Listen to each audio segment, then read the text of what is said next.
বিসমিল্লাহির রহমানির রহিম। আসসালামু আলাইকুম। আমি আজকে এসেছি কিছু রুলস অফ গ্রামার নিয়ে। 1 নম্বর রুল হচ্ছে সুপারলেটিভ ডিগ্রি। ডিগ্রি কয় প্রকার? 3 প্রকার। 3টে ডিগ্রি, 3 প্রকার degree: positive, superlative, comparative, superlative. হ্যাঁ, তো যখন আমরা সুপারলেটিভ ডিগ্রিযুক্ত বাক্যকে পজিটিভ করতে যাব তখন পজিটিভের ক্ষেত্রে কী হবে? প্রথমে নো আদারটা বসবে, নো আদার দিয়ে শুরু করতে হবে। হ্যাঁ, তারপর হচ্ছে অবজেক্টটা হবে সাবজেক্ট, ভার্ব হবে, এরপর ভার্বের পরে কি অ্যাজ, তারপর হচ্ছে অ্যাডজেক্টিভটা বসবে অ্যাজ। দুইটা অ্যাজ হবে, একটা অ্যাজ অ্যাডজেক্টিভের আগে হবে, একটা অ্যাজ অ্যাডজেক্টিভের পরে হবে।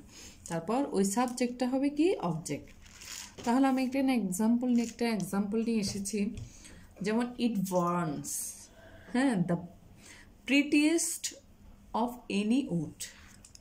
প্রিটিয়েস্ট এটা দেখে আমরা বুঝে যাব দা, যখন দা থাকবে বা অ্যাডজেক্টিভটা সুপারলেটিভ ডিগ্রিতে থাকবে তখনই আমরা বুঝে যাবো এটা একটা সুপারলেটিভ ডিগ্রির সেন্টেন্স। হ্যাঁ, বাক্য। যেমন এটা প্রথমে কি বসবে? No other.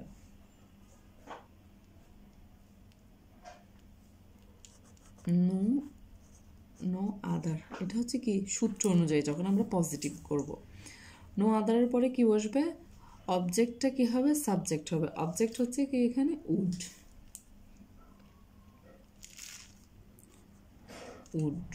তারপর কি বসবে? ভার্বটা বসবে। তারপর অ্যাজ এর পরে কি বসবে? অ্যাডজেক্টিভ প্রিটিয়েস্টের অ্যাডজেক্টিভ এখানে পজিটিভের ক্ষেত্রে কি হবে? প্রিটি।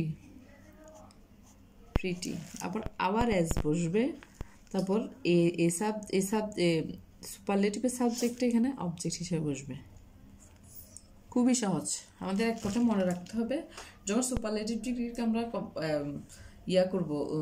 পজিটিভ করব তখন আমাদের প্রথমে কি করবে? নো আদারটা বসে যাবে, সাবজেক্টটা অবজেক্ট হবে, তারপর ভার্ব বসবে অ্যাজ, তারপর হচ্ছে অ্যাডজেক্টিভ অ্যাজ, তারপর হচ্ছে সাবজেক্টটা অবজেক্ট হিসেবে বসবে। তারপর আরেকটা রুলস হচ্ছে এখানে অ্যাজ সুন অ্যাজ দ্বারা সংযুক্ত দুইটি ক্লজ যখন বসে তখন দুইটাই কি হয়? ফার্স্ট ইনডিফিনিট টেন্স হয়। যেমন এক্সাম্পল হিসেবে আমি এখানে এনেছি I open the door as soon as I dash. Dash মানে হচ্ছে এখানে একটা মানে ভার্ব হবে,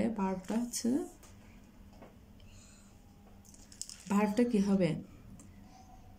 ফার্স্ট টেন্সে হবে। ভার্বটা কি হবে? ফার্স্ট টেন্সে হবে। মানে বেলটা কি হয়? শোনা গেছে বা কিছু একটা এরকম, heard. হ্যাঁ, I open the door as soon as I hear. শোনা আর কি। হ্যাঁ, এটার ফার্স্ট ফর্মে কি? heard, শোনা।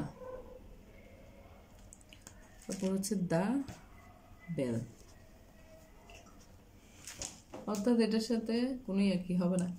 হ্যাভ হার্ড বা হার্ডের সাথে হেয়ার্ডের সাথে হ্যাভ হবে না, বা ওয়াজ হবে না, বা অন্য কোনো ভার্ব হবে না। হ্যাঁ, ফার্স্ট টেন্সে হবে ডাইরেক্ট। তারপর হচ্ছে যে আরেকটা রুলস হচ্ছে এখানে বাক্যের শেষে লাস্ট নাইট, লাস্ট ডে, এগো, ইয়েস্টারডে ইত্যাদি থাকলে ভার্ব কি হবে? ফার্স্ট ফর্মে হবে। এটা খুবই ইজি। যেমন ইট রেইনড, এখানে ডাইরেক্ট লিখে দিই ইট কি হবে? এখানে রেইনড, এটা ফার্স্ট টেন্সে হবে, এটা সবাই জানে। লাস্ট নাইট এটা কিছু থাকলে এটা কি হবে? ফার্স্ট টেন্সে হবে, তোমরা সবাই জানো। থ্যাংক ইউ গাইস, আসসালামু আলাইকুম।